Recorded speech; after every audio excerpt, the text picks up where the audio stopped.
to help our deen, it's not going to help our future children, it's not going to help our Muslim world either. The only way we should be is that we are going to be the best citizen, because our deen demands for us to be the best people. Why? You are the best of all the people that have been raised for the good of humanity. That's the important. Raised for the good of humanity, enjoining good, forbidding evil. So I think one of the great legacies of Ayatollah Rahimahullah is that he awakened this sense of being in people, gave them that pride and dignity. It's interesting that the Imam was, of course, one of the great scholars of his time, undoubtedly one of the greatest scholars, a genius. And it's interesting to know that by the age of 7 he was a Hafiz of the Quran. And in his late teens, he had mastered most of the sciences. And it's interesting to see that he was teaching Usul al-Hikam, perhaps one of the most difficult Arabic texts on Sultan, in his late 20s. That is really shows you how deeply Usul al-Hikam of Ibn Arabi, one of the great books on Sultan, on spirituality, and he was teaching that in his late 20s. It really shows you the man's genius and his ability and his mastery of the Arabic as well as mastery of all these sciences. I think, he had, of course, his knowledge, but what I think makes the Imam really outstanding is his moral and spiritual influence, his moral and spiritual prestige, and his moral and spiritual values, and his moral and spiritual development. I think that is what really makes the Imam so unique and so special for, hopefully, for the coming Muslims all over the world. And this is, as I began earlier on, that he lived a very frugal and simple lifestyle.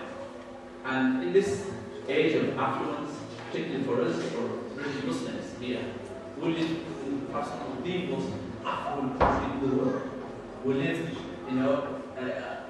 with blessings of God in every material form that you can imagine. We have them here. And there lies a very important test for us as well. Material wealth is one of the biggest, test. God says, "Innama amwalukum wa awladukum fitna," and your wealth and your children are your greatest test. And in fact, Rasulullah sallallahu alaihi wasallam, he said that, what I fear most about you is that an tuftaha alaykum Zahra abwab al-dunya. What I fear most about you is that the gates of the material world will be open to you, and you will succumb to them. You will fall for them. You will love your material things. And that is the fear that the Prophet ﷺ expressed, and so rightly. And this is why we Muslims have to really again go back to that and see Imam-Khomeini as a great guide, as a great role model for us. And he was also one of the great champions of the unity of the Ummah, unity of the Muslims. Unity is what? What do we mean by unity? Unity doesn't mean that we become one, okay? Because as Muslims we're already one. And the Sunnah wal Jamaat say that anybody who's of the Ahlul Qibla, he's from the Ummah, he's a Muslim, okay? That is our Ash'ari Sunni creed, okay? It's part of it. That anybody who faces the Qibla and prays, he's part of our Ummah, he's part of the Ummah.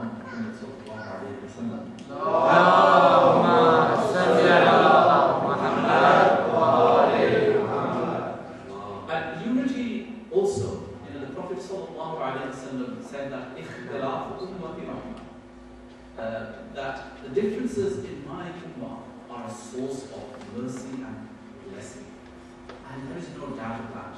That differences in human beings, in their in their outward looks, in their cultures, in their languages, in their character, in their way of life. This is a blessing of Allah subhanahu wa ta'ala. You know, this is how God planned it. You know, this whole, you know, the Quran is actually full of the fact that God and Islam promotes the whole idea of diversity and pluralism. Diversity and pluralism is not a new Western idea. This is the idea of Islam. Islam talks about the fact that you are different, okay? And what you need to do is but we share something. What we share is Allah.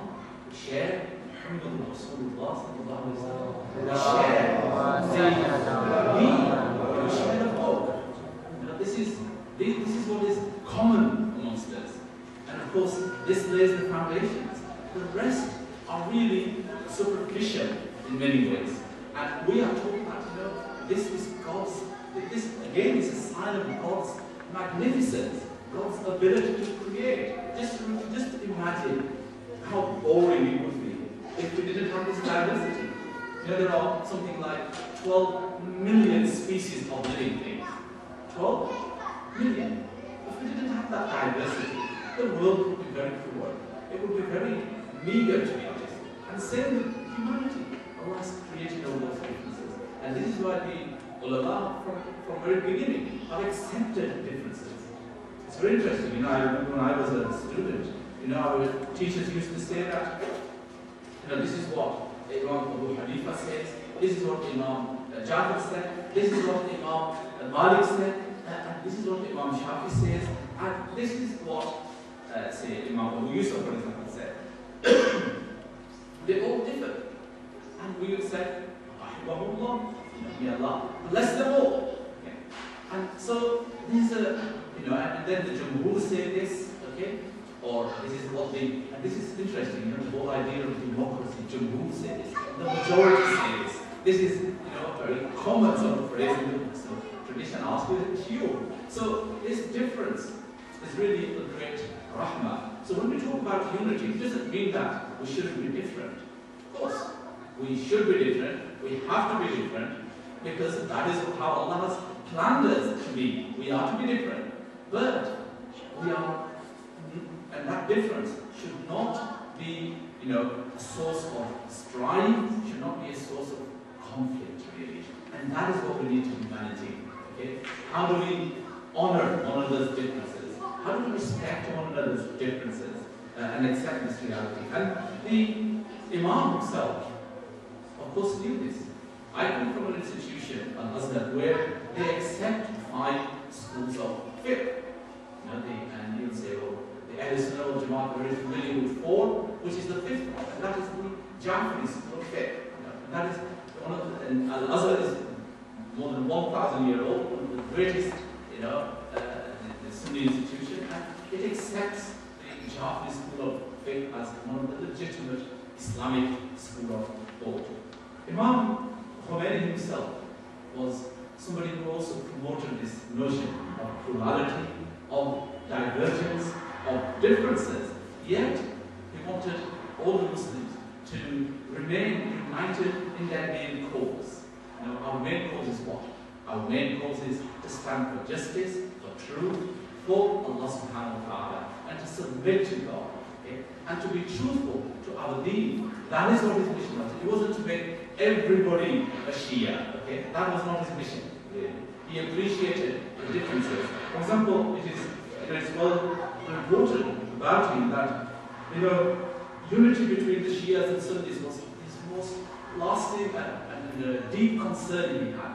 And he was the first Shia authority who actually openly declared and unconditionally that it is valid, unconditionally valid prayers performed by Shias behind a Sunni Imam.